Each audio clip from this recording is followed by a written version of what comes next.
সুপ্রভাত বন্ধুরা, বনশ্রী কুকিং হাবে আপনাদেরকে স্বাগতম। জন্মাষ্টমীতে তো প্রতি বছর আমরা তালের বিভিন্ন রকম পদ বানিয়ে থাকি। তালের বিভিন্ন পদের পাশাপাশি এরকম নরম স্পঞ্জি পান্তুয়া খুব সহজেই যদি আমরা বানিয়ে নিতে পারি তাহলে জন্মাষ্টমীর ভোগে বেশ ভালো হয়ে থাকে। চলুন দেখে নিই এই নরম স্পঞ্জি পান্তুয়া আমি সহজে কিভাবে বাড়িতে বানিয়েছি। একদমই খুব সহজভাবেই আপনাদেরকে এই পান্তুয়াটা বানানো দেখিয়ে দেব।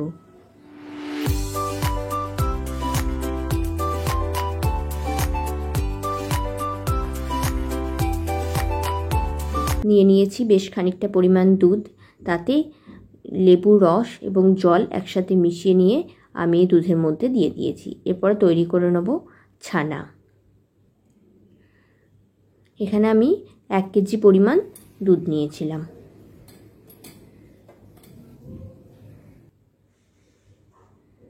তাতে দেখুন বেশ খানিকটা ছানা হয়েছে, প্রায় 150 গ্রাম মতন ছানা হয়েছে। এই ছানাটাকে এবার ছেঁকে নিয়ে কিছুক্ষণ এটাকে জল ঝরানোর জন্য রেখে দিতে হবে। এটা জল ঝরে আসবে এবং বেশ খানিকটা ঠান্ডাও হয়ে যাবে, তখন এই ছানাটাকে সুন্দরভাবে মেখে নিতে হবে।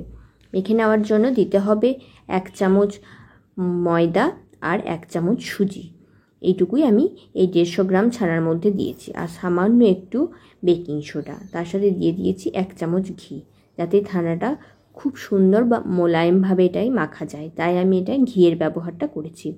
এতে করে ছানাটা ভালোভাবে দললে এর দলাটা একদম নরম ক্রিমি হবে। দেখুন কতটা সুন্দর নরম হয়েছে। এরপর এগুলোকে সাইজ অনুযায়ী একই রকমভাবে গোল গোল করে নেবেন, ঠিক এইভাবে, যাতে সমানভাবে সুন্দরভাবে গোল গোলগুলো করে নেওয়া যায়। দেখুন আমি সবগুলোকে সমানভাবে গোল গোল করে নেওয়ার চেষ্টা করেছি। এরপর কড়াইয়ে বেশ খানিকটা তেল বসিয়ে এগুলোকে ভেজে নেব। অবশ্যই এগুলো মিডিয়াম ফ্লেমে ভেজে নিতে হবে। হাই ফ্লেমে ভেজে নিলে এই ছানাটা খুব একটা ভালোভাবে ভাজা হবে না। মিডিয়াম ফ্লেমে ভেজে নিতে হবে এবং ভেজে নেওয়ার সময় দেখুন ওপর থেকে একটু করে তেল ছড়িয়ে ছড়িয়ে দিতে হবে, গরম তেল, যাতে মিষ্টিগুলো একদম বড় বড় হয়ে ফুলে যায়। দেখুন কতটা ফুলে উঠছে মিষ্টিগুলো। তেলের মধ্যে পড়লেই মিষ্টিগুলো আস্তে আস্তে ফুলে উঠবে, যেহেতু এর মধ্যে একটু বেকিং সোডা দেওয়া আছে এবং ভীষণ নরমও হবে। এরপর এগুলোকে হালকা লালচে করে ভেজে নিতে হবে। একটু নাড়িয়ে চাড়িয়ে ভেজে নিতে হবে, যাতে এক পাশটা কালার হয় আর এক পাশটা কালার না হয়। সেরকম করলে হবে না, একটু ধৈর্য ধরে নাড়িয়ে চাড়িয়ে ভেজে নিতে হবে। নাড়িয়ে চাড়িয়ে না নিলে সব দিকে সমানভাবে কালার আসবে না। এইভাবে একটু সময় নিয়ে লালচে ব্রাউন করে ভেজে নিয়েছি।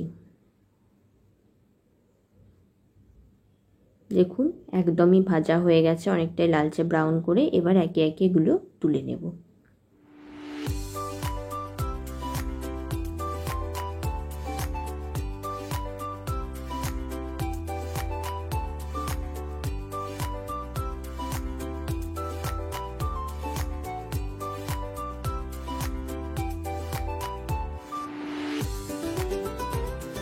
এবার একটা পেনির মধ্যে আমি 1.5 কাপ পরিমাণ চিনি নিয়েছি আর তার সাথে নিয়ে নিয়েছি 1.5 কাপ পরিমাণ জল।